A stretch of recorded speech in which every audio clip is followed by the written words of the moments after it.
Voters choice നിങ്ങൾക്കായി അവതരിപ്പിക്കുന്നത് തിരുക്കൊച്ചി ഫിൻക്യാപ്പ്, മലയാളത്തിന്റെ സ്വന്തം ഗോൾഡ് ലോൺ കമ്പനി. വോക്കറു ധരിക്കൂ, നടന്നുകൊണ്ടേയിരിക്കൂ.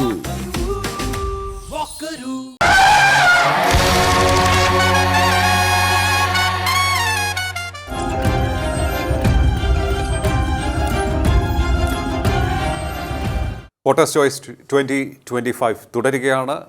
തദ്ദേശ സ്വയംഭരണ തെരഞ്ഞെടുപ്പിൻ്റെ വിധിയെഴുത്തിൻ്റെ സമഗ്ര ചിത്രത്തിലേക്ക് നമ്മൾ പോയിക്കൊണ്ടിരിക്കുകയാണ്. ഏകദേശ രൂപം നമുക്ക് കിട്ടിക്കഴിഞ്ഞിരിക്കുകയാണ്. എല്ലാ മേഖലകളിലേക്കും വലിയ മുന്നേറ്റം നടത്തുവാൻ UDF സാധിച്ചു എന്നുള്ളതാണ് ഈ റിസൾട്ടിനെ സംബന്ധിച്ചുള്ള ഏറ്റവും വലിയ പ്രത്യേകത. അതും പ്രവചനങ്ങൾ കാറ്റിൽ പറത്തുന്ന തരത്തിലേക്കുള്ള ഒരു വിജയം തന്നെയാണ് UDF നേടിയിരിക്കുന്നത് എന്ന് നമുക്ക് ഈ അവസരത്തിൽ പറയാൻ സാധിക്കും. ചർച്ചയിൽ ഇപ്പോൾ നമ്മുടെ അതിഥികളായി ചേർന്നിരിക്കുന്നത് കേരള കൗമുദി സ്പെഷ്യൽ കറസ്പോണ്ടന്റ് ശ്രീകുമാർ പള്ളിയിലേത്തും ഒപ്പം അഡ്വക്കേറ്റ് ജയശങ്കർ സാർ ലൈനിൽ ചേരുന്നുണ്ട്. അഡ്വക്കേറ്റ് വേണുഗോപാൽ MS നമ്മോടൊപ്പം സ്റ്റുഡിയോയിലുണ്ട്. ആദ്യം ജയശങ്കർ സാറിലേക്ക് പോയിട്ട് വരാം. സാർ നമസ്കാരം. നമസ്കാരം. റിസൾട്ട് പ്രവചനങ്ങളെ അപ്പാടെ തകർത്തുകൊണ്ടുള്ളതാണല്ലോ വന്നിരിക്കുന്നത്. എന്താണ് അങ്ങേക്ക് പറയാനുള്ളത്? എങ്ങനെയായിരിക്കാം ഈ ഒരു വിജയത്തിലേക്ക് കാര്യങ്ങൾ എത്തിയത്? അല്ല, ഇവിടെ അതിശക്തമായിട്ടുള്ള ഭരണവിരുദ്ധ വികാരമാണ് ഈ തെരഞ്ഞെടുപ്പിൽ പ്രതിഫലിച്ചിട്ടുള്ളത്. അതിൽ ഈ ഗ്രാമപഞ്ചായത്തുകളൊക്കെ വേണമെങ്കിൽ നമുക്ക് മാറ്റി നിർത്താം. അവിടങ്ങളിൽ അതാത് പഞ്ചായത്ത് സമിതികളോട് അല്ലെങ്കിൽ അതാത് ഡിവിഷനിലുള്ള മെമ്പറോടുള്ള അതൃപ്തിയോ അസംതൃപ്തിയോ ഒക്കെ പ്രതിഫലിച്ചിട്ടുണ്ടായേക്കാം. പക്ഷേ കേരളം ഒട്ടാകെ നോക്കുമ്പോൾ കാണുന്ന ഒരു ചിത്രം എന്ന് പറയുന്നത് LDF വലിയ തിരിച്ചടി ഉണ്ടാകുന്നു എന്നുള്ളതാണ്. കൊല്ലം കോർപ്പറേഷൻ നോക്കുക, അല്ലെങ്കിൽ തിരുവനന്തപുരം കോർപ്പറേഷൻ നോക്കുക, കൊച്ചി കോർപ്പറേഷൻ നോക്കുക, തൃശ്ശൂർ കോർപ്പറേഷൻ നോക്കുക, ഈവൻ കോഴിക്കോട് കോർപ്പറേഷൻ നോക്കിയാൽ ഇതൊക്കെ UDF ഈ തൃശ്ശൂരും എറണാകുളമൊക്കെ UDF മേൽക്കോയ്മയുള്ള സ്ഥലങ്ങളാണ്. പക്ഷെ കോഴിക്കോട്, കൊല്ലം, വലിയ പരിധി വരെ തിരുവനന്തപുരം, ഇവിടെയൊക്കെ എത്രയോ കാലങ്ങളായിട്ട് LDF ഭരണസമിതികളാണ് ഉള്ളത്. അതുപോലെ മുനിസിപ്പാലിറ്റികളിൽ, ജില്ലാ പഞ്ചായത്ത് എല്ലാം വലിയ തിരിച്ചടി നമുക്ക് കാണാൻ കഴിയും. അത് കുറെ കൂടി വിശദമായി ഇടതിരിച്ച് പരിശോധിക്കേണ്ട ഒരു സാഹചര്യമുണ്ട്. പക്ഷെ നമ്മൾ മനസ്സിലാക്കേണ്ട ഒരു കാര്യം, UDF മാത്രമല്ല നേട്ടമുണ്ടായിട്ടുണ്ട്, BJPക്കും വലിയ നേട്ടമുണ്ടായിട്ടുണ്ട്. 4.5 പതിറ്റാണ്ടായിട്ട് LDF ഭരിച്ചുകൊണ്ടേയിരിക്കുന്ന തിരുവനന്തപുരത്ത് അവർക്ക് ഭരണം നഷ്ടപ്പെടുമ്പോൾ 2ാം സ്ഥാനത്തുള്ള BJP 1ാം സ്ഥാനത്തേക്ക് വരുന്നു എന്നുള്ളതാണ് പ്രധാനം. BJPയുടെ നില നല്ലപോലെ മെച്ചപ്പെടുമ്പോൾ ചെറുതല്ലാത്ത രീതിയിൽ UDF നിലയെ മെച്ചപ്പെടുന്നുണ്ട്. അപ്പൊ അത് നൽകുന്ന സൂചന എന്താ വെച്ചാൽ LDF വിപരീതമായിട്ടുള്ള വികാരമാണ് അതിശക്തമായിട്ട് പ്രതിഫലിച്ചത്. BJPക്ക് പോസിറ്റീവായിട്ടുള്ള വോട്ടല്ല, അല്ലെങ്കിൽ കോൺഗ്രസിന് പോസിറ്റീവായിട്ടുള്ള വോട്ടല്ല. കൊല്ലത്തുമൊക്കെ സംഭവിക്കുന്നത് ഇതാണ്. ഈ LDF എന്ത് ചെയ്താലും ജനങ്ങൾ സഹിക്കും എന്ന ഒരു ചിന്താഗതി അവിടെ വന്നു. പ്രസന്ന ഏണസ്റ്റ് മേയറായിരിക്കുന്ന സമയത്തും അതിന് മുമ്പൊക്കെ അത് തന്നെ അവിടെ സംഭവിച്ചിട്ടുണ്ട്. അപ്പൊ ജനങ്ങളെ വെറുപ്പിക്കുക എന്ന് പറഞ്ഞാൽ വെറുപ്പിക്കാവുന്നതിന്റെ പരമാവധി അതിൽ കൂടുതലും വെറുപ്പിച്ചു. കൊച്ചി കോർപ്പറേഷൻ്റെ കാര്യത്തിൽ വ്യത്യാസമുണ്ട്. ഭേദപ്പെട്ട രീതിയിലുള്ള ഭരണം നടത്തിയ ഒരു ഭരണസമിതിയാണ് ഇവിടെ ഉണ്ടായിരുന്നത്. പക്ഷെ അത് പരമ്പരാഗതമായ ഒരു UDF കോട്ടയാണ്. അതുകൊണ്ട് സ്വാഭാവികമായിട്ടും കൊച്ചി കോർപ്പറേഷനിൽ UDF ജയിച്ചു. അതുപോലെ തൃശ്ശൂരിനെ സംബന്ധിച്ചിടത്തോളം നോക്കിയാലും തൃശ്ശൂരും കോൺഗ്രസിന് പ്രാമുഖ്യമുള്ള ഒരു പ്രദേശമാണ് തൃശ്ശൂർ നഗരസഭ. അവിടെ UDF ജയിച്ചു. കഴിഞ്ഞ തവണ ഉണ്ടാക്കിയ പോലെ ഒരു അട്ടിമറി നടത്താനായിട്ട് ഇത്തവണ LDF സാധിച്ചില്ല എന്ന് വിചാരിച്ചാൽ മതി. അതിൽ കവിഞ്ഞ പ്രാധാന്യമില്ല. പക്ഷെ മറ്റ് പല സ്ഥലങ്ങളിലും പരമ്പരാഗത ശക്തി ദുർഗങ്ങളിലൊക്കെ വലിയ തിരിച്ചടി ഉണ്ടാവും. കോട്ടയം ജില്ലാ പഞ്ചായത്ത് നഷ്ടപ്പെട്ടു, കോട്ടയം മുനിസിപ്പാലിറ്റി നഷ്ടപ്പെട്ടു, പത്തനംതിട്ട ജില്ലാ പഞ്ചായത്ത് നഷ്ടപ്പെട്ടു ഒന്നും കണക്കാക്കേണ്ടതില്ല. അതൊക്കെ പരമ്പരാഗതമായിട്ട് UDF കേന്ദ്രങ്ങളാണ്. അവിടെ ഒന്നും ജയിക്കാത്തതിന് നമ്മൾ LDF കുറ്റം പറഞ്ഞിട്ടും കാര്യമില്ല. പക്ഷെ LDF വലിയ ശക്തിയുള്ള പ്രദേശം, ഇപ്പോൾ കോഴിക്കോട് കോർപ്പറേഷൻ പോലെ അല്ലെങ്കിൽ കൊല്ലം കോർപ്പറേഷൻ പോലെയുള്ള സ്ഥലങ്ങളിലുണ്ടായി തിരിച്ചു. അതാണ് നമ്മൾ ശ്രദ്ധിക്കുന്നത്. അപ്പോൾ നമ്മൾ കാണേണ്ടത് ഈ തൃക്കാക്കര ഉപതെരഞ്ഞെടുപ്പ് മുതൽക്ക് ഇങ്ങോട്ട് UDF കൈവരിച്ചുകൊണ്ടിരിക്കുന്ന വിജയങ്ങൾ നോക്കിയാൽ തൃക്കാക്കര ഉപതെരഞ്ഞെടുപ്പ്, അതിനുശേഷം പുതുപ്പള്ളി ഉപതെരഞ്ഞെടുപ്പ്, അതിനുശേഷം പാർലമെന്റ് തെരഞ്ഞെടുപ്പ്, പാലക്കാട് ഉപതെരഞ്ഞെടുപ്പ്, നിലമ്പൂർ ഉപതെരഞ്ഞെടുപ്പ്, ഇങ്ങനെ വിജയങ്ങൾ UDF വിടാതെ പിന്തുടരുകയാണ്. പരാജയങ്ങൾ LDF പിന്തുടരുകയാണ്. അത് ലോക്സഭാ തെരഞ്ഞെടുപ്പിൽ നമ്മൾ കണ്ടത് ഇതാണല്ലോ. LDF പരാജയപ്പെടുകയാണ്, UDF ജയിക്കല്ല. ഇപ്പോൾ LDF തൃശ്ശൂർ നോക്കുമ്പോൾ BJP ജയിക്കുന്നു. അല്ലെങ്കിൽ LDF വോട്ടിൽ വലിയ ചോർച്ച ഉണ്ടാകുന്നു ആലപ്പുഴ പാർലമെന്റ് മണ്ഡലത്തിൽ, ആറ്റിങ്ങൽ പാർലമെന്റ് മണ്ഡലത്തിൽ. UDF കഴിഞ്ഞ തവണ പിടിച്ച വോട്ട് മെയിൻറ്റെയിൻ ചെയ്തിട്ട് ജയിക്കുകയാണ്. ഈ LDF നിന്ന് ചോരുന്ന വോട്ടുകൾ UDF അല്ല പോകുന്നത്, BJPയിലേക്കാണ്. ഇപ്പോൾ കോഴിക്കോട് കോർപ്പറേഷനിലെ തെരഞ്ഞെടുപ്പ് ഫലം നോക്കിയാൽ വളരെ വ്യക്തമാണ്. അവിടെ കോൺഗ്രസിന്റെ നില മെച്ചപ്പെടുമ്പോൾ അതേ നിലയിൽ തന്നെ തത്തുല്യമായ രീതിയിൽ BJPയും ശക്തിപ്പെടുകയാണ്. കോഴിക്കോടാണെന്ന് ആലോചിക്കും. വലിയ ന്യൂനപക്ഷ കേന്ദ്രീകരണമുള്ള പ്രദേശങ്ങളുള്ള ഒരു കോർപ്പറേഷനാണ്. തിരുവനന്തപുരം കോഴിക്കോട് തമ്മിൽ വലിയ വ്യത്യാസമുണ്ട്, നമുക്കറിയാം. ഇപ്പൊ തൃശ്ശൂര് മെച്ചപ്പെടുന്ന പോലെ അല്ല, അല്ലെങ്കിൽ തൃപ്പൂണിത്തുറയിൽ മെച്ചപ്പെടുന്ന പോലെ, കൊടുങ്ങല്ലൂർ മെച്ചപ്പെടുന്ന പോലെ അല്ല. കോഴിക്കോട് BJP ശക്തിപ്പെടുന്നു എന്ന് പറഞ്ഞാൽ അതിന്റെ സൂചന വളരെ വ്യക്തമാണ്. CPM-ന്റെ പരമ്പരാഗത വോട്ട് ബാങ്കിൽ, വോട്ട് ബേസിൽ വലിയ ചോർച്ച ഉണ്ടാകുന്നു. ചോരുന്ന വോട്ടുകൾ കോൺഗ്രസിലേക്കല്ല പോകുന്നത്, BJP-യിലേക്കാണ്. സാർ, ഇത്തരത്തിലൊരു ചോർച്ച ഇടതുപക്ഷത്തിന് സംഭവിക്കുമ്പോൾ ഈ വരുന്ന നിയമസഭാ തെരഞ്ഞെടുപ്പിലും ഇത് പ്രതിഫലിക്കുമോ എന്നുള്ളൊരു ചോദ്യമാണ് ഇപ്പോൾ പ്രധാനമായും ഉയരുന്നത്. തദ്ദേശ തെരഞ്ഞെടുപ്പിൽ എന്താണോ വിധിയെഴുത്തുണ്ടാകുന്നത് അതിന് ആനുപാതികമായിട്ടുള്ള വിജയം അതാ മുന്നണിക്ക് ലഭിക്കും നിയമസഭാ തെരഞ്ഞെടുപ്പിൽ എന്നാണ് കഴിഞ്ഞ കുറച്ച് തദ്ദേശ തെരഞ്ഞെടുപ്പുകളുടെ റിസൾട്ട് നോക്കുമ്പോൾ നമുക്ക് കാണാൻ സാധിക്കുന്നത്. 95 മുതൽ 95-ലാണ് ഈ ത്രിതല പഞ്ചായത്തുകൾ തുടങ്ങിയത്. 95 മുതൽക്കുള്ള ട്രെൻഡ് ഇത് തന്നെയാണ്. 95-ൽ LDF ജയിക്കുന്നു, 96-ൽ LDF ജയിക്കുന്നു, 2000-ൽ LDF-ന് വലിയ തിരിച്ചടി ഉണ്ടാവുന്നു. കോൺഗ്രസിന് ലീഗ് പോലും ഇല്ലാതെ കോൺഗ്രസ് ഒറ്റയ്ക്ക് മത്സരിച്ചിട്ടും കോൺഗ്രസിന് വലിയ വിജയം ഉണ്ടാവുന്നു. 2001-ൽ കോൺഗ്രസ് ചരിത്ര വിജയം നേടുന്നു. കോൺഗ്രസ് പാർട്ടിക്ക് ഏറ്റവും അധികം MLA-മാർ ഉണ്ടായതും UDF-ന് ഏറ്റവും കൂടുതൽ സീറ്റ് കിട്ടിയതും 2001-ലെ തെരഞ്ഞെടുപ്പിലാണ്. അതിനുശേഷം പിന്നെ കോൺഗ്രസിൽ DIC പിളർന്നു പോകുന്നു, മറ്റു പല പ്രശ്നങ്ങൾ ഉണ്ടാകുന്നു. കുഞ്ഞാലിക്കുട്ടിയുടെ ഐസ്ക്രീം പാർലർ കേസൊക്കെ വരുന്നു. അതിനുശേഷമാണ് 2005-ലെ ലോക്കൽ ബോഡി ഇലക്ഷൻ വരുന്നു. UDF-ന് വലിയ പരാജയം, LDF-ന് വലിയ വിജയം ഉണ്ടാകുന്നു. പിന്നെ VS-ന്റെ വിഷയം കൂടി ഉണ്ടാകുന്നു. 2006-ൽ LDF ചരിത്ര വിജയം നേടുന്നു.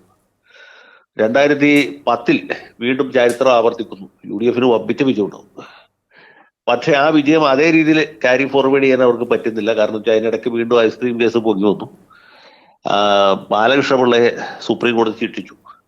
അപ്പൊ ഇതൊക്കെ അവർക്ക് തിരിച്ചടിയായി. പിന്നെ VS-ന് ആദ്യ സീറ്റ് നിഷേധിക്കും, പിന്നെ നിഷേധിച്ച സീറ്റ് തിരിച്ചു കൊടുക്കുകയും ചെയ്തു. മറ്റതിന്റെ തനിയാവർത്തനം നടക്കുന്നു. അങ്ങനെ വിജയത്തിന്റെ തൊട്ടടുത്ത് വരെ അവരെത്തും. 72-68 എന്ന രീതിയിൽ ഫിനിഷ് ചെയ്തു. അത് കഴിഞ്ഞ് വീണ്ടും അടുത്ത ലോക്കൽ ബോഡി ഇലക്ഷനിൽ അതിൽ നമ്മൾ ശ്രദ്ധിക്കേണ്ട ഒരു കാര്യമുണ്ട്. 7 ജില്ലകളിൽ LDF-ഉം 7 ജില്ലകളിൽ UDF-ഉം ജയിക്കുന്നു. അത് വളരെ പ്രധാനപ്പെട്ട നമ്മൾ പഠിക്കേണ്ട ഒരു തെരഞ്ഞെടുപ്പാണ്. 7 ജില്ലാ പഞ്ചായത്തുകളിൽ LDF, 7 ജില്ലാ പഞ്ചായത്തിൽ UDF. പക്ഷെ വലിയ ജില്ലകൾ, ആ ജില്ലകളുടെ വലിപ്പം അല്ലെങ്കിൽ അവർ എത്ര ജനങ്ങളുണ്ടെന്നുള്ള വലിയ ജില്ലകൾ അധികവും ജയിക്കുന്നത് LDF ആണ്. മൊത്തത്തിലൊരു LDF ട്രെൻഡ് വന്നു. ഉമ്മൻചാണ്ടി സർക്കാർ ഇങ്ങനെ വിജയിച്ചുകൊണ്ടേ ഇരിക്കുന്ന സമയത്താണ് ഇത് വരും. ആ ട്രെൻഡ് കുറച്ചുകൂടി ഭേദപ്പെട്ട രീതിയിൽ നിയമസഭാ തെരഞ്ഞെടുപ്പിൽ പ്രതിഫലിക്കും. UDF-കാർ ഒട്ടും പ്രതീക്ഷിക്കാത്ത രീതിയിൽ അവർക്ക് വലിയ തിരിച്ചടി ഉണ്ടായി. കഴിഞ്ഞ തവണ നമുക്കറിയാം കോവിഡിന്റെ സമയത്താണ് ഈ ലോക്കൽ ബോഡി ഇലക്ഷൻ നടന്നത്. ആ സമയത്ത് വീണ്ടും LDF ലോക്കൽ ബോഡി ഇലക്ഷനിൽ മുൻനിരയിൽ എത്തുന്നു. അത് കഴിഞ്ഞ് നിയമസഭാ തെരഞ്ഞെടുപ്പിൽ അത് അല്പം കൂടി മെച്ചപ്പെടുത്തിയ രീതിയിൽ അവർ ചെയ്യും. ഇതാണ് ഇതുവരെയുള്ള ഒരു രാഷ്ട്രീയ ചിത്രം. ഇത്തവണ ഈ ചിത്രം കുറച്ചുകൂടി കോംപ്ലക്സ് ആണ്. പഴയ പോലെ LDF UDF എന്ന രീതിയിൽ മാത്രമല്ല, LDF UDF BJP എന്ന രീതിയിലുള്ള ഒരു ട്രയാങ്കുലർ ഫൈറ്റ്. മൂന്നാമത്തെ ഭാഗം അത്ര തന്നെ ശക്തമല്ല. ഈ വരും ദിവസങ്ങളിൽ ഈ കോഴിക്കോട് നഗരസഭയിലെ മറ്റൊക്കെ വോട്ട് ഒന്നുകൂടി സൂക്ഷ്മമായിട്ട് വിശകലനം ചെയ്താൽ നമുക്ക് മനസ്സിലാവും. ഈ UDF ജയിച്ച സീറ്റുകളിൽ തന്നെ LDF-ന് LDF-ൽ നിന്ന് BJP-യിലേക്ക് പോയ വോട്ടുകളായിരിക്കാനാണ് സാധ്യത. അങ്ങനെ നോക്കുമ്പോൾ അത് വലിയ ഒരു മാറ്റത്തിന്റെ സൂചനയാണ്. മാത്രവും അതിന് CPM അതിനെ തടഞ്ഞു നിർത്താനാണ് ഈ കഴിഞ്ഞ ദിവസങ്ങളിലൊക്കെ ശ്രമിച്ചുകൊണ്ടിരുന്നത്. പക്ഷെ അത് വിജയിച്ചിട്ടില്ല എന്നുകൂടെ മനസ്സിലാക്കാം. കാരണം UDF കുറച്ച് ദിവസമായിട്ട്, അല്ലെ LDF കുറച്ച് ദിവസമായിട്ട് ഈ ജമാഅത്തെ ഇസ്ലാമി ബന്ധത്തെ പറ്റിയും വെൽഫെയർ പാർട്ടിയെ പറ്റിയൊക്കെ മുഖ്യമന്ത്രിയും ഗോവിന്ദ മാഷും ഒക്കെ ഇങ്ങനെ ആവർത്തിച്ച് പറഞ്ഞുകൊണ്ടിരിക്കുകയായിരുന്നല്ലോ. ശബരിമലയിൽ അയ്യപ്പ സംഗമം നടത്തിയത് പോലും അതിന് വേണ്ടിയിട്ടാണ്, ഒരു ഹിന്ദു വോട്ട് ബേസ് തിരിച്ചു പിടിക്കാൻ വേണ്ടിയിട്ടാണ്. പക്ഷെ അത് ഫലവത്തായിട്ടില്ല എന്ന് മാത്രമല്ല, ഇവർ ഈ അക്രോബാറ്റിക്സ് നടത്തിയത് കൊണ്ട് UDF-ന് ദോഷം ഉണ്ടാവുകയല്ല ചെയ്തത്, BJP മെച്ചപ്പെടുകയാണ് ചെയ്തത്. ഇതാണ് ഇവിടുത്തെ ഒരു രാഷ്ട്രീയ ചിത്രം എന്ന് എനിക്ക് തോന്നുന്നു. Okay sir, thank you. എന്തായാലും കേരളം മാറിക്കൊണ്ടിരിക്കുന്നു എന്നുള്ളൊരു ചിത്രം, അതായത് ഈ തിരഞ്ഞെടുപ്പിൽ നേടിയ വിജയത്തിലേക്ക് നമ്മൾ നോക്കുമ്പോൾ അത്തരത്തിലൊരു ട്രെൻഡ് നിയമസഭയിലേക്ക് ഇനി നിലനിർത്താൻ സാധിക്കുമോ? അതാണ് ഇനി അങ്ങോട്ട് നമ്മൾ പ്രധാനമായും പരിശോധിക്കേണ്ട ഒരു കാര്യമെന്ന് തോന്നുന്നു. എന്താണ് അങ്ങയുടെ ഒരു അഭിപ്രായം ഈ തിരഞ്ഞെടുപ്പുമായി ബന്ധപ്പെട്ട് നോക്കുമ്പോൾ, ഈ റിസൾട്ട് നൽകുന്ന ഒരു സൂചനയുമായി ബന്ധപ്പെട്ട് കാണുമ്പോൾ? നിശ്ചയമായിട്ടും ഇപ്പോൾ വന്നിരിക്കുന്ന ഈ തിരഞ്ഞെടുപ്പ് ഫലം എന്ന് പറയുന്നത് നിയമസഭയിലേക്കുള്ള തിരഞ്ഞെടുപ്പിന് അധിക ദൂരമില്ല. 5 മാസം കഷ്ടിച്ചേ ഉള്ളൂ. അപ്പോൾ ഈ തെരഞ്ഞെടുപ്പ് ഫലം എന്ന് പറയുന്നത് നിയമസഭാ തെരഞ്ഞെടുപ്പിൽ കൃത്യമായിട്ട് പ്രതിഫലിക്കും എന്നുള്ളതിന് തർക്കമൊന്നുമില്ല. അവിടെ എടുത്തു പറയേണ്ട ഒരു കാര്യം, മുൻകാലങ്ങളിൽ 5 വർഷം LDF ഭരിക്കുന്നു, 5 വർഷം UDF ഭരിക്കുന്നു. അതിനൊരു മാറ്റം ഉണ്ടായത് 1-ാം പിണറായി സർക്കാരിൻ്റെ കാലഘട്ടത്തിലാണ്. അത് കഴിഞ്ഞിട്ട് അടുത്ത ഭരണ തുടർച്ച കിട്ടി. ആ ഭരണ തുടർച്ച കിട്ടിക്കഴിഞ്ഞപ്പോൾ അവർക്ക് ഭരണത്തുടർച്ച കിട്ടിയതിന് ശേഷമുള്ള ഓരോ വർഷവും LDFന് തിരിച്ചടി ഉണ്ടാകുന്ന കാര്യങ്ങളാണ് ഉണ്ടായിക്കൊണ്ടിരുന്നത്. അതിൻ്റെ ഒരു തെളിവാണ് അതിനുശേഷം നടന്ന ഉപതെരഞ്ഞെടുപ്പുകളിലൊക്കെ UDF നേടിയ മികച്ച വിജയങ്ങൾ. ആ വിജയങ്ങളുടെ ഏറ്റവും ഒടുവിലത്തെ ഒരു നേർക്കാഴ്ചയാണ് നമ്മൾ തദ്ദേശ തെരഞ്ഞെടുപ്പിൽ കണ്ടുകൊണ്ടിരിക്കുന്നത്. കാരണം ഒന്ന്, ഈ നേരത്തെ ഇവിടെ അഡ്വക്കേറ്റ് ജയശങ്കർ പറഞ്ഞതുപോലെ ഭരണവിരുദ്ധ വികാരം എന്ന് പറയുന്നത് ഒരു പ്രധാന ഘടകമാണ്. സർക്കാർ ജീവനക്കാരുൾപ്പെടെയുള്ള ആൾക്കാരിൽ ഉണ്ടായിട്ടുള്ള ഭരണവിരുദ്ധ വികാരം കൃത്യമായിട്ട് ഇവിടെ പ്രതിഫലിച്ചിട്ടുണ്ട്. സർക്കാർ ജീവനക്കാരാണ് അല്ലെങ്കിൽ അവരുടെ യൂണിയനുകളാണ് എന്നും ഇടതിന് കരുത്തായി നിന്നിട്ടുള്ളത് ഈ സംഘടനകളാണ്. പക്ഷെ അവരിൽ നിന്നെല്ലാം ഉണ്ടായിട്ടുള്ള ഒരു അതൃപ്തി ഇവിടെ പ്രകടമായിട്ടുണ്ട്. ഒന്ന്. രണ്ടാമത്തത് ഈ ശബരിമല വിഷയം. ആ വിഷയം നമ്മളിപ്പം പ്രത്യക്ഷമായിട്ട് ഈ തെരഞ്ഞെടുപ്പിന് അത് മാത്രമാണോ എന്ന് ചോദിച്ചാൽ അതല്ല. പക്ഷേ അതും ഒരു കൃത്യമായിട്ടുള്ള, കാരണം അത് അയ്യപ്പ സംഗമം എന്ന് പറയുന്ന ഒരു പരിപാടി ഇവിടെ സംഘടിപ്പിച്ചു. അവിടെ മുതൽ ഇങ്ങോട്ടുള്ള ഒരു സംഭവങ്ങളാണ് ഇതിനകത്തിൽ ശരിക്കും ശബരിമല ഒരു വികാരമായിട്ട് ഇവിടെ പ്രതിഫലിക്കാനുള്ള ഒരു കാരണമായി പറയാം. പിന്നെ മൂന്നാമതൊരു കാര്യം എന്ന് പറയുന്നത്, ഇപ്പോൾ ഈ തെരഞ്ഞെടുപ്പ് പ്രഖ്യാപനമൊക്കെ വരുന്നതിന് തൊട്ട് മുമ്പ് സർക്കാർ കുറേ ആനുകൂല്യങ്ങളും ക്ഷേമ പദ്ധതികളും ഒക്കെ പ്രഖ്യാപിച്ചു. അപ്പോൾ അത് ജനങ്ങൾ വളരെ സർവാത്മനായി ഇത് സ്വീകരിക്കും എന്ന് ഉള്ള അവരുടെ കണക്കുകൂട്ടലാണ് അമ്പാടെ തെറ്റിയത്. കാരണം ജനങ്ങളെന്ന് പറയുന്ന അത്രങ്ങ് വിഡ്ഢികളൊന്നുമല്ല. ഈ ചെങ്കൊടിയെ നെഞ്ചോട് ചേർത്ത് പിടിക്കുന്ന ഒരു വലിയ വിഭാഗമുണ്ട്. അവരുടെ നിലപാടിന് ചിലപ്പോൾ മാറ്റം ഉണ്ടാകത്തില്ല. പക്ഷേ ഒരു ഇടതുപക്ഷ സർക്കാർ ഇങ്ങനെ ആനുകൂല്യങ്ങൾ കൊടുത്തുകൊണ്ട് മാത്രം അവരുടെ അനുയായികളായിട്ടും അവരുടെ അജ്ഞാനവർത്തികളായിട്ടും സമ്മതിദായർ നിൽക്കുക എന്നുള്ളത് തെറ്റാണെന്ന് ഈ തെരഞ്ഞെടുപ്പ് തെളിയിച്ചിരിക്കുകയാണ്. മറ്റൊരു കിറ്റിന് ഇവിടെ ഇമ്പാക്ട് ഉണ്ടാക്കാൻ സാധിച്ചില്ല. ഇല്ല, അതിൻ്റെ ഒരു കാലം ഉണ്ടായിരുന്നു. അത് കഴിഞ്ഞിട്ട് ഇപ്പോൾ വന്നപ്പോൾ ഇത് വ്യക്തമായിട്ടുള്ള രാഷ്ട്രീയം ചർച്ച ചെയ്യുന്ന ഒരു കാലഘട്ടമായിരുന്നു. മറ്റു ഉയർത്തിക്കൊണ്ടുവന്ന വേറെ ഒരുപാട് വിഷയങ്ങളുണ്ടെങ്കിലും അതിനേക്കാളൊക്കെ ഈ സർക്കാരിൻ്റെ പല നടപടികളിലൂടെ ഉള്ള ഒരു പിന്നെ നിഷേധ നിലപാട് അല്ലെങ്കിൽ അവരോടുള്ള ഒരു അവമതിപ്പാണ് ശരിക്കും ഇതിനകത്തിൽ പ്രതിഫലിച്ചിരിക്കുന്നത്. ഈ ഒരു പിന്നെ അവമതിപ്പ് ഇനിയിപ്പോൾ മാറ്റിയെടുക്കാൻ ഇപ്പോൾ ഈ ചുരുങ്ങിയ സമയം കൊണ്ട് ഒരുപക്ഷെ ഇടതുപക്ഷത്തിന് കഴിയണമെന്നില്ല. അപ്പോൾ അങ്ങനെയാണെങ്കിൽ അടുത്ത നിയമസഭാ തെരഞ്ഞെടുപ്പിൽ ഉണ്ടാകാൻ പോകുന്ന ഇതിൻ്റെ ഒരു പ്രതിഫലനമായിരിക്കും. വേണുഗോപാൽ എം.എസ്. ഈ ഒരു വിഷയത്തിൽ നമ്മൾ കാണുമ്പോൾ ഇനി സമയം കുറച്ചേ ഉള്ളൂ കറക്ഷൻ മെത്തേഡ്സ് സ്വീകരിക്കാൻ. ഇപ്പോൾ ശ്രീകുമാർ പള്ളിയിലേത്ത് പറഞ്ഞതുപോലെ ഇനി കുറച്ച് സമയം മാത്രമേ ഉള്ളൂ. ഈ തെരഞ്ഞെടുപ്പിൽ ശക്തമായ ഭരണവിരുദ്ധ വികാരം ഉണ്ടായിരുന്നു. ഇനി അത് തിരുത്താൻ സമയമില്ല. എന്താണ് അങ്ങേക്ക് തോന്നുന്നത്? തീർച്ചയായിട്ടും ഒട്ടും സമയമില്ല. കാരണം നല്ല സമയം ഉണ്ടായിരുന്നല്ലോ. 4.5 വർഷം ജനങ്ങളെ തൊഴുകയും 6 മാസം ജനങ്ങളെ തലോടുകയും ചെയ്താൽ തീർച്ചയായിട്ടും അത് എഫക്റ്റീവ് ആകില്ല എന്നുള്ളത് തെളിയിക്കുന്നതാണ് ഇത്തവണത്തെ തെരഞ്ഞെടുപ്പ്. ഇതിപ്പോൾ ഞാൻ ചോദിച്ചോട്ടെ, ഒരു വേർഷൻ, അതായത് ഇതിപ്പോൾ ഭരണ തലപ്പത്തിരിക്കുന്നവരുടെ പ്രശ്നമാണോ അതോ ഈ ഇടതുപക്ഷം വരുമ്പോൾ താഴെത്തട്ടിലുള്ള നേതാക്കൾക്ക് വലിയ കരുത്താണ്? കാരണം താഴെത്തട്ടിൽ നിന്നാണ് അവരുടെ നിർദ്ദേശങ്ങൾ മുകളിലേക്ക് വരുന്നത്, അല്ലേ? ബ്രാഞ്ച് കമ്മിറ്റി മുതൽ ഇങ്ങോട്ട് മുകളിലോട്ട് വരുന്നതാണ്. അപ്പോൾ താഴെത്തട്ടിലുള്ളവരുടെ നെറികേട്, താഴെത്തട്ടിലുള്ളവരുടെ ഗുണ്ടായിസം, താഴെത്തട്ടിലുള്ളവരുടെ ഹുങ്ക്, ഇതെല്ലാം മുകളിലുള്ളവർക്ക് തിരിച്ചടിയായി എന്നാണോ കരുതേണ്ടത്? അതോ മുകളിലിരിക്കുന്നവർ കാണിച്ച വീഴ്ചകൾ, അഴിമതി ആരോപണം സംബന്ധിച്ചുള്ള കാര്യങ്ങൾ, ഇതൊക്കെ പ്രതികൂലമായി ബാധിച്ചു എന്നാണോ നമ്മൾ കാണേണ്ടത്? ഇത് രണ്ടും ഉണ്ട്. ഒന്ന്, ഏറ്റവും പ്രധാനപ്പെട്ടത്, നമുക്ക് ഒരു പിണറായി വിജയനെ സഹിക്കാം.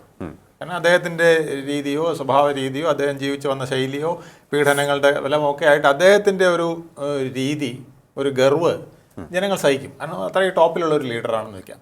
പക്ഷേ കണ്ണൂർ PP ദിവ്യ മുതൽ തിരുവനന്തപുരത്ത് ആര്യ രാജേന്ദ്രൻ വരെ സ്റ്റേറ്റ് കാറും എടുത്തുകൊണ്ട് നടന്ന് ഡ്രൈവറെ തടയുക, ADMനെ ആത്മഹത്യയിലേക്ക് തള്ളിയിടുന്ന വിധത്തിലേക്കുള്ള പ്രശ്നങ്ങളിലേക്ക് കൊണ്ടുപോയി എന്ന് ആരോപണം ഉണ്ടാകുന്ന വിധത്തിൽ പ്രശ്നങ്ങൾ വരിക, ഇങ്ങനെ ഓരോ കുട്ടി പിണറായി വിജയന്മാരായിട്ട് ഓരോ വാർഡിലെയും മെമ്പർമാർ വരെ ആക്ട് ചെയ്യാൻ തുടങ്ങിയാൽ അത് ജനങ്ങൾക്ക് വിമ്മിഷ്ടമുണ്ടാക്കും എന്നുള്ളതിൻ്റെ ഒരു തെളിവ് കൂടിയാണ്. ഇത് ഞാൻ പല പ്രാവശ്യം പറഞ്ഞിട്ടുണ്ട്. ഒരു പിണറായി വിജയനെ സഹിക്കാൻ കേരളം തയ്യാറാണ്. കാരണം അദ്ദേഹത്തിൻ്റെ ജീവിത രീതിയും ശൈലിയും എല്ലാം വെച്ചിട്ട് അത് സഹിക്കാൻ തയ്യാറാണ്. അദ്ദേഹത്തെ പോലെ ഒരാൾ വേണമെന്ന് വേണമെങ്കിൽ ചിലർ പറഞ്ഞെന്നിരിക്കും. പക്ഷേ അതിന് താഴോട്ടുള്ളവർ, പ്രത്യേകിച്ച് താഴേക്കിടയിൽ ജനങ്ങളെ സേവിച്ച് നിൽക്കുന്ന വാർഡ് മെമ്പർമാർ ഒരു മസിൽ പിടുത്തവുമായിട്ട് ജനങ്ങളെ സമീപിക്കുന്നില്ല എന്നുള്ളതാണ് വേറൊരു വാസ്തവം. ശരിക്കും പറഞ്ഞാൽ ജനങ്ങൾ അവരുടെ പാർട്ടി ഓഫീസിലേക്ക് ചെല്ലണം എന്നുള്ള ഒരു ശൈലിയാണ് ഇത്തവണ പലയിടത്തും നടന്നിട്ടുള്ളത്. പണ്ടൊക്കെ തിരിച്ചാണ്. ഓരോ വീട്ടിലും പോയി അവരുടെ സേവനങ്ങൾക്ക് വേണ്ടിയിട്ട് അവർക്ക് വേണ്ട സഹായങ്ങൾ ചെയ്യാനായിട്ട് പാർട്ടി പിന്നെ വാർഡ് മെമ്പർമാരും പ്രസിഡന്റും ഒക്കെ നിൽക്കുന്ന കാലം മാറിയിട്ട് ഇന്ന് പാർട്ടി ഓഫീസിലേക്ക് ചെന്ന് വേണമെങ്കിൽ ഇവിടെ വന്ന് കാര്യങ്ങൾ സാധിക്കുക എന്ന് പറയുക. എന്നിട്ട് പലപ്പോഴും ആനുകൂല്യങ്ങൾ പാർട്ടിക്കാർക്ക് മാത്രമായിട്ട് കൊടുക്കുന്ന ഒരു പാർഷ്യലായിട്ടുള്ള ഒരു നിലപാട് സ്വീകരിക്കുക. ഇതൊന്നും ജനങ്ങൾക്ക് സഹിക്കാൻ കഴിയില്ല. PSC നിയമനങ്ങൾക്ക് വേണ്ടിയിട്ട് ടെസ്റ്റ് എഴുതി പരീക്ഷ പാസ്സാകുക മാത്രമല്ല, സെക്രട്ടേറിയറ്റിൻ്റെ നടയിൽ ഉപ്പിട്ട് മുട്ടുകുത്തി നിന്ന് തപസ് ചെയ്യേണ്ട അവസ്ഥ, പൊട്ടിക്കരയേണ്ട അവസ്ഥ, ആശാ വർക്കർമാർ നെഞ്ചത്തടിച്ച് വിലപിക്കുക, തല മൊട്ടയടിക്കുക. സ്ത്രീകളെ സംബന്ധിച്ചോളം തലവരുടെ മുടി എന്ന് പറയുന്നത് അവരുടെ ആഭിജാത്യത്തിൻ്റെ ഭാഗമാണ്. ഇത് ഇന്നുമല്ല, പണ്ട് മുതലേ പാഞ്ചാലി മുടി കെട്ടില്ല എന്ന് പറഞ്ഞ് അഴിച്ചിട്ടതിൻ്റെ കാരണം അത് തൻ്റെ അഭിമാനത്തിൻ്റെ ചിഹ്നമാണ്. ആ അഭിമാനത്തിൻ്റെ ചിഹ്നം വടിച്ചു കളഞ്ഞ് ആശാ വർക്കർമാർ സെക്രട്ടേറിയറ്റ് നടയിൽ പ്രതിഷേധിച്ചപ്പോൾ പോലും ഇവിടുത്തെ സഖാക്കളുടെ കണ്ണ് തുറന്നില്ല, തിരിഞ്ഞു നോക്കിയില്ല എന്ന് മാത്രമല്ല അവരെ പുച്ഛിച്ചു തള്ളി.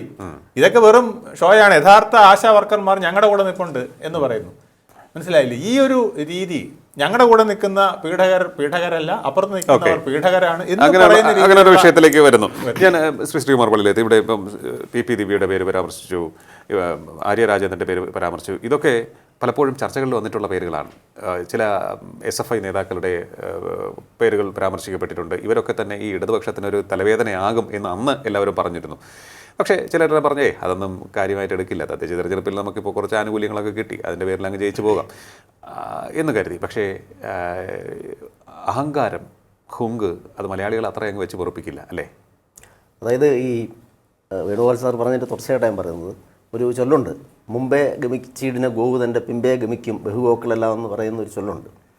ഈ തലപ്പത്തിരിക്കുന്ന ആൾക്കാർ, മനുഷ്യത്വ മുഖമുള്ള എത്ര ആൾക്കാരാണ് ഇടതുപക്ഷത്തിൻ്റെ ഇപ്പം നേതാക്കളുടെ മനുഷ്യ മുഖമുള്ള എത്ര പേരുണ്ടെന്നുള്ളത് നമ്മൾ ആദ്യം, അത് വളരെ വലിയ പോയിന്റ് ആണെന്ന് തോന്നുന്നു അല്ലേ? നമ്മളെല്ലാവരും മറന്നുപോയ ജനങ്ങളെ സംബന്ധിച്ചിടത്തോളം അവർക്ക് ആശ്രയം എന്ന് പറയുന്നത് ഒരു ഭരണകൂടമാണ്, ഭരണകർത്താക്കളാണ്, അല്ലെങ്കിൽ അവരുടെ സംഘടനാ നേതാക്കളാണ്. അവർ പലപ്പോഴും അവർക്കുണ്ടാകുന്ന വിമിഷ്ടങ്ങൾ, അവർക്കുണ്ടാകുന്ന വിഷമങ്ങൾ, അവർക്കുണ്ടാകുന്ന പ്രതിസന്ധികൾ, ഇത്തരം ഘട്ടങ്ങളിൽ അവർ ആശ്രയിക്കുന്നത്, അവർക്ക് ആശ്രയിക്കേണ്ട ആൾക്കാരാണ് അവരെല്ലാം. ഇങ്ങനെ ആശ്രയിക്കുന്ന ആൾക്കാരുടെ മുന്നിൽ മനുഷ്യത്വത്തിൻ്റെ മുഖമുള്ള എത്ര പേരെ നമുക്കിപ്പം എടുത്തു പറയാൻ പറ്റും? ശരിയാണ്. ഇതിനു മുൻപുണ്ടായിരുന്ന ഇടതുപക്ഷത്തിൻ്റെ നേതാക്കളൊക്കെ എന്ന് പറയുന്നത് ആ മനുഷ്യത്വ മുഖവും കൂടെ ഉണ്ടായിരുന്നവരാണ്. ഇത് ഒരു പരിധിക്കപ്പുറത്തേക്ക് അടുത്ത് ചെല്ലാൻ പോലും പറ്റാത്ത തരത്തിലുള്ള ഒരു വലിയ പ്രഭാവലയം തീർത്തു വെച്ചിട്ട് അതിന് പുറത്ത് ആൾക്കാരെ നിർത്തുന്ന ഒരു സാഹചര്യം എപ്പോഴുള്ളത്. സ്വാഭാവികമായിട്ട് അതിൻ്റെ പിന്തുടർച്ചയായിട്ടാണ് ഈ കണ്ടുകൊണ്ടിരിക്കുന്നത്. ഇപ്പം PP ദിവ്യയുടെ കാര്യം പറഞ്ഞു കഴിഞ്ഞാൽ, അതുപോലെ തന്നെ SFIയുടെ അറിയാമല്ലോ, SFIയുടെ ഈ അടുത്ത സമയത്ത് ഇടതുപക്ഷത്ത് തന്നെയുള്ള ഒരു വിദ്യാർത്ഥി സംഘടനയുടെ ഒരു വനിതാ നേതാവ് അവർക്കുണ്ടായ അനുഭവം പറഞ്ഞതൊക്കെ സമൂഹം കണ്ടുകൊണ്ടിരിക്കുകയാണ്. ഇത്തരം പിന്നെ പ്രവർത്തനങ്ങൾ ഉണ്ടാകുന്ന ആൾക്കാരെ ഭാവിയിൽ സഹിക്കേണ്ടി വരിക എന്ന് പറയുന്നത് ജനം വളരെ ആശങ്കയോടെ കാണും. അതൊരു നിസ്സാര കാര്യമല്ല. ശരിയാണ്. അപ്പോൾ അവർ അതൊക്കെ ചിന്തിച്ച് അവർക്ക് ആ ഒരു പ്രതിഷേധം രേഖപ്പെടുത്താനും അവരുടെ ആ ഒരു എതിര് പ്രകടിപ്പിക്കാനും പറ്റുന്ന ഒരു അവസരമാണ് ഈ തെരഞ്ഞെടുപ്പ് എന്ന് പറയുന്നത്. അതവർ ഫലപ്രദമായിട്ട് ഉപയോഗിച്ചു. അതാണ് ഇപ്പോൾ കണ്ടുകൊണ്ടിരിക്കുന്നത്. നമ്മളിപ്പോൾ നോക്കുമ്പോൾ ഈ UDF അവർക്ക് ജനം വലിയൊരു സമ്മാനം കൊടുത്തിരിക്കുകയാണ്, സഹി കെട്ട് കൊടുത്തിരിക്കുന്നു എന്നാണ് പലരും പറയുന്നത്. അതല്ലാതെ അവരുടെ പ്രവൃത്തി അല്ലെങ്കിൽ അവരുടെ പരിശ്രമത്തിന് അപ്പുറത്തേക്കുള്ളൊരു സംഭവം കിട്ടുന്നു എന്നുള്ളൊരു പ്രതീതിയുണ്ട്. അല്ലെങ്കിൽ അവർക്ക് ഇനി അങ്ങോട്ട് ഇത് കൺസോളിഡേറ്റ് ചെയ്യാൻ എന്ത് ചെയ്യണം എന്നാണ് ഞാൻ കരുതുന്നത്. കാരണം ഈ തദ്ദേശം കഴിഞ്ഞു, അത് വിജയത്തിൽ മതിമറക്കാൻ പാടില്ല. ഇനി നിയമസഭാ തെരഞ്ഞെടുപ്പുണ്ട്. അവിടെയാണ് പ്രശ്നം. അവർ പലപ്പോഴും മതി മറന്നു പോകും. കാരണം ഇനി മുഖ്യമന്ത്രിയാണ് ഞങ്ങളുടെ ലക്ഷ്യം. അപ്പോൾ ഇപ്പോൾ പലരും മുഖ്യമന്ത്രിയാകാൻ ഇപ്പോഴേ ഉടുപ്പിട്ട് കഴിഞ്ഞിട്ടുണ്ടാവും എന്നുള്ളതാണ് UDFൻ്റെ പൊതുവെയുള്ളൊരു ശൈലി. അത് മാറിയില്ലെങ്കിൽ തിരിച്ച് LDFന് ഇത് ബാറ്റൺ ഹാൻഡ് ഓവർ ചെയ്യുന്നതിന് തുല്യമായിട്ട് വരാം. വളരെ ഇപ്പോൾ LDFന് കറക്ഷനുള്ള ടൈമില്ല, പക്ഷേ UDFന് വേണമെങ്കിൽ കറക്ഷൻ നടത്താതെ തന്നെ LDFന് തിരിച്ചു വരാനായിട്ടുള്ളൊരു അവസരം കൊടുക്കുന്നതായിരിക്കും. അതിനകത്ത് അന്തഃഛിദ്രമുണ്ടായാൽ അതിനകത്തുണ്ടാകുന്ന MLA ആകാനുള്ള അടി, MLAമാരിൽ ഭൂരിഭാഗവും എൻ്റെ ആൾക്കാർ വേണമെന്ന് പറഞ്ഞുള്ള അടി, അത് കഴിഞ്ഞിട്ട് മുഖ്യമന്ത്രിയാവാനുള്ള അടി ഇപ്പോഴേ തുടങ്ങിയാൽ തീർച്ചയായിട്ടും ഈ ഒരു വിജയത്തിന് എത്താൻ പറ്റാതെ വന്നാൽ അത് LDFന് തിരുത്താനുള്ളൊരു അവസരമായി ആ സിറ്റുവേഷൻ മുതലെടുക്കാൻ മിടുക്കന്മാരാണ് തീർച്ചയായിട്ടും മുതലെടുക്കും. ഇവരെയാണോ നിങ്ങൾ ഭരണത്തിൽ ഏൽപ്പിക്കാൻ പോകുന്നത്? ഞങ്ങളെപ്പോലുള്ള ഈ 10 വർഷം ഉറച്ച ഭരണം നൽകിയ ഞങ്ങൾ കളഞ്ഞിട്ട് ഈ തല്ലുകൊള്ളികളെയാണോ നിങ്ങൾ കയറ്റാൻ പോകുന്നതെന്ന് ചോദിക്കും അവർ. അപ്പോൾ അതിനുള്ള അവസരം ഉണ്ടാക്കാതെ ഐക്യത്തോടെ, ചിട്ടയോടെ, അച്ചടക്കത്തോടെ സ്ഥാനാർത്ഥി നിർണയം നടത്തി ഇലക്ഷനിൽ 140 മണ്ഡലങ്ങളിലും ഒരു സ്ഥാനാർത്ഥി എന്നുള്ളത് കവിഞ്ഞ് വരാതെ നോക്കി ഇലക്ഷന് നിന്നില്ലെങ്കിൽ UDF അത് ദോഷം ചെയ്യും. ഇതിൽ നമ്മൾ ആര് നേതൃത്വം നൽകും ക്യാമ്പയിന് അല്ലെങ്കിൽ UDF എന്നുള്ളതൊരു വലിയ വിഷയം തന്നെ ആയിരിക്കില്ലേ? ഇപ്പോൾ ഓക്കെ, പ്രതിപക്ഷ നേതാവായിട്ട് VD സതീശനുണ്ട്, പക്ഷേ മറ്റ് പല പേരുകളും അതിനൊപ്പം കേൾക്കുന്നു. അഡ്വക്കേറ്റ് വേണുഗോപാൽ MS പറഞ്ഞതുപോലെ ഈ സിറ്റുവേഷൻ ഒരു ട്രിക്കി സിറ്റുവേഷനാണ്, വളരെ ഒരു കോംപ്ലക്സിറ്റി നിറഞ്ഞൊരു സംഭവമാണ്. എങ്ങനെയാണ് അവർ നേരിടുമെന്നാണ് കരുതുന്നത്? അവർ നേരിടുന്നതിനെ കുറിച്ച് പറയുമ്പോൾ നമ്മൾ ആദ്യം മനസ്സിലാക്കേണ്ട ഒരു കാര്യം, ഈ UDF പ്രേമം കൊണ്ടല്ല ഈ അതാണ് അത് LDF ഒരു നിഷേധം കൊണ്ടുവന്ന വോട്ടുകളാണ് ഇതിനകത്തിൽ ഏറിയ കൂറും. പിന്നെ കഴിഞ്ഞ ഉപതെരഞ്ഞെടുപ്പുകളിൽ അവർ ചിട്ടയായിട്ടും ഒറ്റക്കെട്ടായിട്ടും ഒക്കെ നിന്ന് പ്രവർത്തിച്ചു എന്നുള്ളത് സത്യമാണെങ്കിൽ പോലും അപ്പോഴും ഇപ്പോഴും പല കാര്യത്തിലും അതിനകത്തിൽ വലിയ തൻപോരിമയും പരസ്പര മത്സരങ്ങളും ഒക്കെ ഇപ്പോഴും നിലനിൽക്കുന്നുണ്ട്, പുറത്തോട്ട് അധികം വരുന്നില്ല എന്നുള്ളത് മാത്രം. ഇപ്പം അതിൻ്റെ ഏറ്റവും വലിയ ഉദാഹരണമാണ് ഇപ്പം രാഹുൽ മാങ്കൂട്ടത്തിൽ വിഷയം ഉണ്ടായപ്പോൾ യഥാർത്ഥത്തിൽ അന്ന് ഈ പാർട്ടിയിൽ നിന്ന് അയാളെ സസ്പെൻഡ് ചെയ്യുകയും പിന്നെ യൂത്ത് കോൺഗ്രസിൻ്റെ അധ്യക്ഷ സ്ഥാനത്ത് നിന്ന് മാറ്റുകയും ചെയ്യുക എന്നുള്ളൊരു നടപടിയെങ്കിലും അവരെടുത്തു. നേരെ മറിച്ച് സമാനമായിട്ടുള്ള ആരോപണം ഇടതുപക്ഷത്തിനെതിരെ വന്നു കഴിഞ്ഞപ്പോൾ അങ്ങനെ ഒരു നടപടി ഉണ്ടായില്ല. ആ ഒരു നടപടി ഉള്ളതുകൊണ്ട് അവർക്ക് മുഖം രക്ഷിക്കാൻ പറ്റി, അവർക്ക് മുഖം രക്ഷിക്കാൻ പറ്റി. പക്ഷേ അങ്ങനെ ഒരു നടപടി എടുത്തപ്പോൾ പോലും അതിനെ തുടർന്ന് ഇതിനകത്തിൽ പരസ്പരം ചെളിവാരി എറിയുന്ന അവസ്ഥയും അങ്ങോട്ടും ഇങ്ങോട്ടും ആശയ ഭിന്നത ഉണ്ടാകുന്ന ഒരു സാഹചര്യം ഉണ്ടായിട്ടുണ്ട്. ഇനിയിപ്പോൾ കുറച്ചുകൂടെ ഈ അന്തരീക്ഷം ഒന്ന് ടൈറ്റ് ആവുകയാണ്. കാരണം ഇപ്പം എല്ലാവർക്കും ഒരു പ്രതീക്ഷ വന്നു, ഇനി അടുത്ത ഒരു ഭരണം UDF ആണ് എന്നുള്ള ഒരു പ്രതീക്ഷ വരുന്നു, കൈയെത്തും ദൂരത്ത് നിൽക്കുകയാണ്. അപ്പോൾ അതുകൊണ്ട് തന്നെ ഇതിനകത്തിൽ നേരത്തെ നമുക്കറിയാം, പുറമേ ആരും പറയുന്നില്ലെങ്കിലും അല്ലെങ്കിൽ പിന്നെ മുഖ്യമന്ത്രി ആരാന്ന് പിന്നെ തീരുമാനിക്കുന്നതൊക്കെ ഭംഗിവാക്ക് അവർ പറയും. ഭംഗിവാക്ക് പറയുന്നുണ്ടെങ്കിൽ എല്ലാവരുടെയും മനസ്സിൽ, ആരുടെയൊക്കെ മനസ്സിൽ ഈ മോഹം ഉണ്ടെന്നുള്ളതൊക്കെ ഇവിടുത്തെ സാമാന്യ ജനത്തിന് അറിയാവുന്ന കാര്യമാണ്.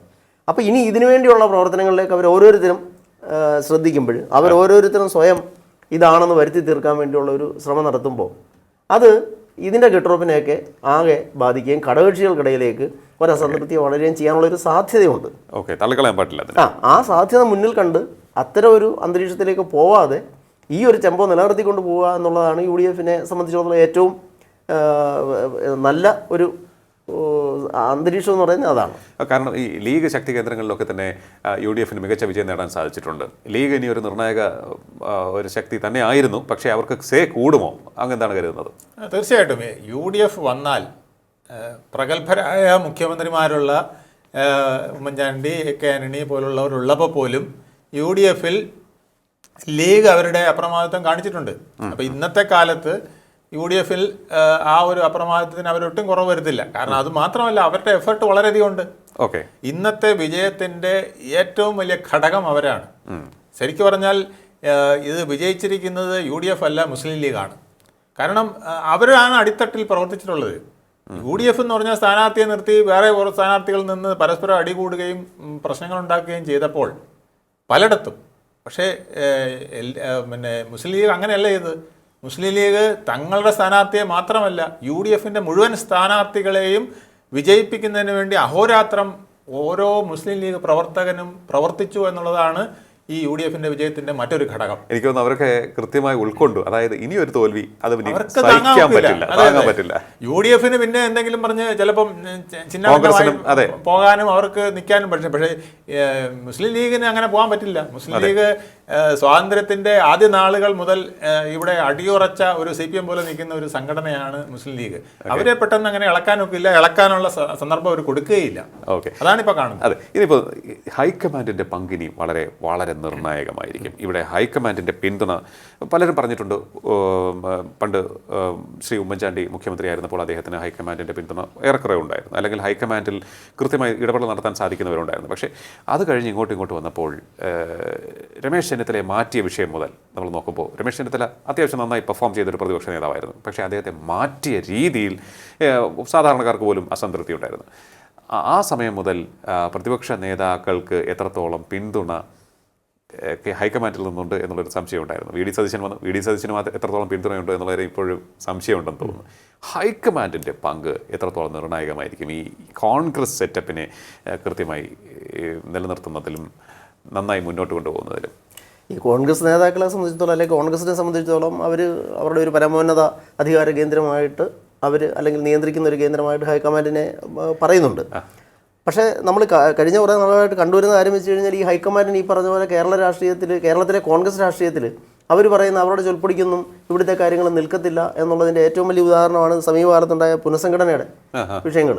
ഇപ്പോൾ പിന്നെ വൈസ് പ്രസിഡന്റുമാരിപ്പം എത്രയായി, ജനറൽ സെക്രട്ടറിമാരിപ്പോൾ എത്രയായി, സെക്രട്ടറിമാരുടെ കാര്യത്തിൽ തീരുമാനമാവാനില്ല, DCC പ്രസിഡന്റുമാരുടെ കാര്യത്തിൽ തീരുമാനമായിട്ടില്ല. എത്ര കാലം കൊണ്ട് കേൾക്കുന്ന പുനഃസംഘടന. ഈ പുനഃസംഘടന കേരളത്തിലെ പുനഃസംഘടന നടത്താൻ പോലും സമയബന്ധിതമായിട്ട് പറഞ്ഞ് ഒരു പുനഃസംഘടന നടത്താൻ പറ്റാത്ത ഒരു ഹൈക്കമാൻഡിന് പിന്നെന്താ ഇവിടെ ചെയ്യാൻ പറ്റുന്നത്? അതൊരു വലിയ വിഷയമായിട്ട് നിൽക്കല്ലേ. സംഘടനയ്ക്കകത്തിലെ പ്രശ്നം പോലും അവരുദ്ദേശിക്കുന്ന തരത്തിൽ കൊണ്ടുപോകാൻ പറ്റുന്നില്ല. ഒരു ലിസ്റ്റ് ഇവിടുന്ന് അങ്ങോട്ട് കൊടുക്കുന്നു, അവരതിനകത്ത് വെട്ടുന്നു, അടുത്ത ലിസ്റ്റ് ഇവിടുന്ന് പോകുന്നു. അപ്പം പിന്നെ അവർ വഴങ്ങേണ്ടി വരുന്നു. 59 മറ്റോ ആണ് ഇപ്പം ജനറൽ സെക്രട്ടറിമാർ. ഒരു ജനറൽ സെക്രട്ടറിക്ക് 2 സെക്രട്ടറിമാരെ വെച്ച് ഇനി നിയമിക്കണമെന്നുണ്ടെങ്കിൽ എന്താ അവസ്ഥ? അതെ. അപ്പോൾ അതിന് പരിഹാരം കാണാൻ പറ്റാത്ത ഒരു ഹൈക്കമാൻഡ് ഇനി ഒരു നിർണായക ഘട്ടം വരുമ്പോൾ അവരുടെ ഒരു തീരുമാനം, ശക്തമായിട്ടുള്ള ഒരു തീരുമാനം എങ്ങനെ ഇവിടെ നിർബന്ധിച്ച് ചെയ്യിക്കാൻ പറ്റും എന്നുള്ളൊരു പ്രധാന വിഷയമാണ്. അതെ അതെ അതെ അതെ തീർച്ചയായിട്ടും. എന്തായാലും ഞാൻ ഇനി ഉള്ളൊരു വിഷയം എന്ന് പറയുന്നത് രണ്ടുപേരുടെയും അഭിപ്രായം അറിയാം. ആദ്യം അഡ്വക്കേറ്റ് വേണുഗോപാൽ ബസ്സിലേക്ക് പോകണം. അതായത് ഇനി അങ്ങോട്ട് ഈ ചരട് വഴികൾ മുന്നണി സംവിധാനം കൂടുതൽ കരുത്തുറ്റതാക്കാനും ഇമ്പാക്റ്റ് ഉണ്ടാക്കാൻ സാധിക്കുന്ന ഘടകകക്ഷികളെ ഒപ്പം നിർത്താനും അവരെ ഒന്ന് പരിഗണിക്കാനും ഒക്കെയുള്ളൊരു ശ്രമം ഉണ്ടാകും ഓരോ മുന്നണിയുടെ നേതൃത്വത്തിൽ. അവിടെ മധ്യ കേരളത്തിലെ പങ്ക് വളരെ വലിയ കാര്യമാണ്. UDFന് എന്നും ഒരു ആശ്രയമായിരുന്നു ഈ കേരള കോൺഗ്രസ്സുകളൊക്കെ തന്നെ. അവിടെയാണ് തകർച്ച വന്നതും, അല്ലെങ്കിൽ വിടവ് രണ്ടായി തിരിഞ്ഞ് ഒന്ന് മാണി കോൺഗ്രസ് LDFനൊപ്പം വരികയും ചെയ്തത്. അവർ പറയുന്നത് അവരെ വല്ലാണ്ടങ്ങ് അവഗണിക്കുകയും തിരസ്കരിക്കുകയും ചെയ്തപ്പോൾ ഗതികെട്ടാണ് അവർ പോയത് LDFലേക്ക് എന്നാണ്. പക്ഷേ നമുക്കറിയാൻ സാധിക്കുന്നത് നമ്മുടെ റിപ്പോർട്ടുകൾ പ്രകാരമാണെങ്കിൽ തന്നെയും നേതാക്കളോടുള്ള സംഭാഷണ മധ്യയാണെങ്കിൽ തന്നെയും നമ്മുടെ ഈ വോട്ടേഴ്സ് ചോയ്സിൽ തന്നെ ആയൂർ ബിജി പറഞ്ഞതാണെങ്കിൽ തന്നെയും ശരീരം LDFനൊപ്പം പക്ഷേ മനസ്സ് UDFനൊപ്പം. അതാണ് മാണി കോൺഗ്രസിൽ പലരുടെയും അവസ്ഥ. ഇപ്പോൾ പ്രതീക്ഷ, നേരത്തെ നമ്മൾ ശ്രീകുമാർ പള്ളിയിലേത്ത് പറഞ്ഞതുപോലെ പ്രതീക്ഷ കൈവന്നിരിക്കുകയാണ് UDFന്. ഇനി മാണി കോൺഗ്രസിനെ ഒപ്പം നിർത്താനുള്ള ഒരു ശ്രമം, കേരള കോൺഗ്രസുകളുടെ ഒരു ലയനം, അതിനുള്ള സാധ്യത എത്രത്തോളം ഉണ്ട്? അത് വളരെ കൂടുതലാണ്. LDFനെ സംബന്ധിച്ചിടത്തോളം ഇപ്പോൾ കേരള കോൺഗ്രസ് നഷ്ടപ്പെടുകയാണെങ്കിൽ ഇതിലും വലിയ ഗതികേടിലേക്ക് പോകും. പക്ഷേ UDFന് LDFിൽ നിന്നും കേരള കോൺഗ്രസിനെ ഇപ്പുറത്തേക്ക് കൊണ്ടുവരേണ്ടത് കുറച്ചുകൂടെ സ്ട്രോങ് ആയിട്ടുള്ള ഒരു UDF ഭരണം ഉണ്ടാക്കുന്നതിന് അത്യാവശ്യമാണ്. ഇനി അഥവാ മാണി ഗ്രൂപ്പ് അതിന് തയ്യാറായില്ലെങ്കിൽ താഴെത്തട്ടിൽ നിന്നും ഒരുപാട് ലീക്കേജ് ഉണ്ടാവും. പ്രവർത്തകരുടെ താഴെത്തട്ടിലുള്ള പ്രവർത്തകരുടെ മാത്രമല്ല ചില ഭാരവാഹികളുടെയും ലീക്കേജ് ഉണ്ടാവാൻ സാധ്യതയുണ്ട്, കൂടുതലാണ്. അങ്ങനെ തീർച്ചയായിട്ടും. കാരണം പിന്നെ ഈ മുസ്ലിം ലീഗിന്റെ കാര്യം പറഞ്ഞ പോലെയാണ്, മാണി ഗ്രൂപ്പിനൊന്നും ഭരണമില്ലാതെ നിൽക്കാൻ പറ്റില്ല. കാരണം പിന്നെ എങ്ങനെയാണ്, പക്ഷെ അവരെ ഇപ്പോൾ നന്നായിട്ട് അക്കോമഡേറ്റ് ചെയ്യുന്നുണ്ടല്ലോ. നമ്മുടെ അക്കോമഡേറ്റ് ചെയ്തു എന്ന് പറഞ്ഞാലും അവർക്ക് പിന്നെ ഇവർക്കൊക്കെ എന്താ വേണ്ടത്? ഇവർക്കൊക്കെ അവരുടേതായ അഭിപ്രായങ്ങൾ പറയാനും അവരുടേതായ ഒരു കേരള ഭരണത്തിൽ കാണിക്കാനും ഒക്കെ അവസരം കിട്ടിയില്ലെങ്കിൽ അവരാരും ഗുഡ് ഫോർ നത്തിങ് ആയി മാറും. പിന്നെ മാണി സാറ് പറയുന്നത് പോലെ ഒരു കാര്യം കുഞ്ഞുമാണിക്ക് പിന്നെ ജോസ് കെ മാണിക്ക് പറയാൻ പറ്റുമോ? LDFിൽ പറയാൻ പറ്റില്ല. അപ്പൊ കടക്കപ്പുറത്തെന്ന് പറയും. അപ്പൊ അങ്ങനെ നിന്നുകൊണ്ട് ഇപ്പൊ എന്തിനാണ് കേരള കോൺഗ്രസ് രൂപീകരിച്ചത്? കേരള കോൺഗ്രസ് രൂപീകരിച്ചത് ആദ്യത്തെ ലക്ഷ്യം അല്ല, രണ്ടാമത് മാണി സാർ ഉള്ള കാലഘട്ടത്തിലെ ലക്ഷ്യം എന്ന് പറയുന്നത് ക്രിസ്ത്യാനികളെ സംരക്ഷിക്കുകയാണ്, ക്രിസ്ത്യൻ സഭകളെ സംരക്ഷിക്കുകയാണ്, അവരുടെ താല്പര്യങ്ങളെ സംരക്ഷിക്കുകയാണ്. അതിനിപ്പം മാണിക്ക് ഗ്രൂപ്പിന് കഴിയുന്നില്ല, ജോസ് കെ മാണിക്ക് കഴിയുന്നില്ല. കാരണം ഞാൻ പറഞ്ഞില്ല, അങ്ങനെ ശബ്ദിക്കാൻ കഴിയുന്നില്ല. അങ്ങനെ ശബ്ദിക്കാൻ പോയാൽ പുറത്താകും. അപ്പൊ അങ്ങനെ ഒരു വിമിഷ്ടത്തിൽ ഈ അണികൾ പോകാൻ തയ്യാറാവില്ല, താഴെത്തട്ടിലുള്ള പ്രവർത്തകർ പോകാൻ തയ്യാറായില്ല. അതുകൊണ്ട് മാണി ഗ്രൂപ്പിന് ചിലപ്പം പുനർചിന്തനം ആവശ്യമായി വരും. അല്ലെങ്കിൽ 5 വർഷം അണികളില്ലാത്ത നേതാക്കൾ മാത്രമായി പോകും, അല്ലെ? നേതാക്കളായി പോകും. 5 വർഷത്തിൽ വെയിലത്ത് നിന്നാൽ, ഇനി വരുന്ന 5 വർഷം വെയിലത്ത് നിന്നാൽ വാടി തളർന്നു പോകും. മുസ്ലിം ലീഗ് പിടിച്ചു നിന്ന പോലെ കേരള കോൺഗ്രസ് മാണി പിടിച്ചു നിൽക്കില്ല, ഒരിക്കലും പിടിച്ചു നിൽക്കില്ല. അത് വളരെ ഇമ്പോർട്ടൻ്റ് ആയിട്ടുള്ളൊരു വിഷയമാണ് കേട്ടോ. ഇത് വരും ദിവസങ്ങളിലൊക്കെ തന്നെ വലിയ ചരട് വലികൾക്കൊക്കെ തന്നെ കാരണമായേക്കാവുന്ന ഒരു വിഷയം കൂടിയാണ്. നമുക്ക് ശ്രീകുമാർ പള്ളിയിലേത്തിൻ്റെ അഭിപ്രായത്തിലേക്ക് വരാം. കാരണം അദ്ദേഹം ഈ കാര്യത്തിൽ കുറേയേറെ കാര്യങ്ങൾ കൂടുതൽ പറയാൻ സാധ്യതയുള്ള ഒരു മാധ്യമപ്രവർത്തകനാണ്. ചെറിയൊരു ഇടവേള അതിനു മുമ്പ് നമുക്ക് അനിവാര്യമായിരിക്കുന്നു. മടങ്ങിയെത്താൻ വേഗത്തിൽ.